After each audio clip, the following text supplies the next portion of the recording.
मृत व्यक्तीच्या नावाने खोटे दस्त तयार करून प्लॉट विक्री केल्याची खळबळजनक घटना श्रीरामपूर पोलीस स्टेशनच्या हद्दीत उघडकीस आली असून या प्रकरणी संबंधित 6 जणांविरुद्ध फसवणुकीची तक्रार श्रीरामपूर पोलीस स्टेशनमध्ये दाखल करण्यात आला आहे। प्रितेश रावसाहेब भोसले हे व्यवसायाने ड्रायव्हर असून ते सध्या नाशिक येथे राहतात।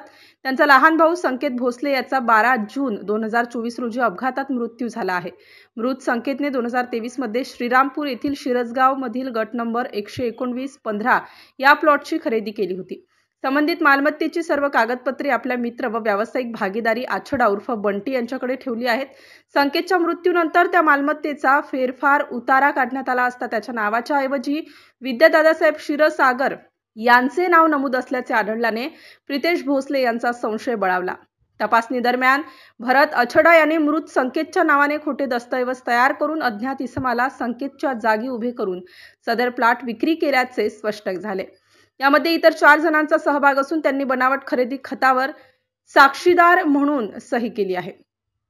या प्रकरणी भरत आछडा, विद्या क्षीरसागर, गणेश शिरसाट, प्रशांत खरात, सर्जेराव मुंडे व अज्ञात व्यक्ती यांच्या विरुद्ध फसवणूक, बनावट दस्तऐवज तयार करणे व वापरणे अशा विविध गुन्ह्यांखाली कारवाईची मागणी प्रितेश भोसले यांनी केली असून पोलिसांनी या प्रकरणी पुढील तपास सुरू केला आहे।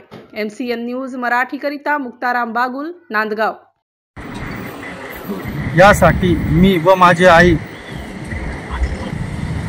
गेल्या 8 महिन्यापासून कलेक्टर ऑफिस, कॅम्प कलेक्टर, प्रांत, तहसीलदार, पोलीस स्टेशन, सब रजिस्टर आम्ही झटत आहोत। आज कुठंतरी माझ्या परिवाराला दिलासा मिळाला। आज श्रीरामपूर पोलीस स्टेशन येथे त्याचा गुन्हा नोंदण्यात आला। गुन्हा जरी नोंदला गेला असेल तरीही आरोपी हे मोकाट आहेत। माझी पोलीस प्रशासनाला विनंती आहे की आरोपींना लवकरात लवकर अटक करावी, हेच मी भोसले परिवारांकडून विनंती करतो। मयत संकेत याचा अपघात 12/6/2024 रोजी बाबळेश्वर या ठिकाणी रात्री 10:30 वाजता झाला होता। माझा भाऊ याच्या नावे रो हाऊस असून त्याच्या रो हाऊसवर खोटी खरेदी विद्या दादासाहेब क्षीरसागरीने केली 2/8/2024 रोजी।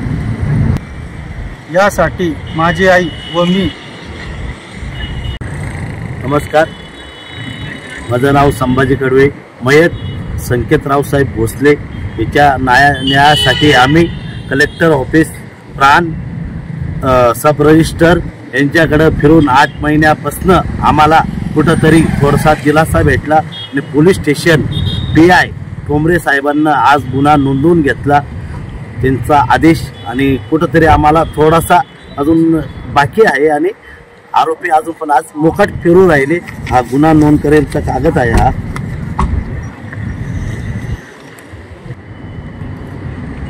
माझी विनंती आहे भोसले कुटुंबाला कुठंतरी न्याय भेटला पाहिजे ना, आरोपींना लवकरच्या लवकर अटक झाली पाहिजे।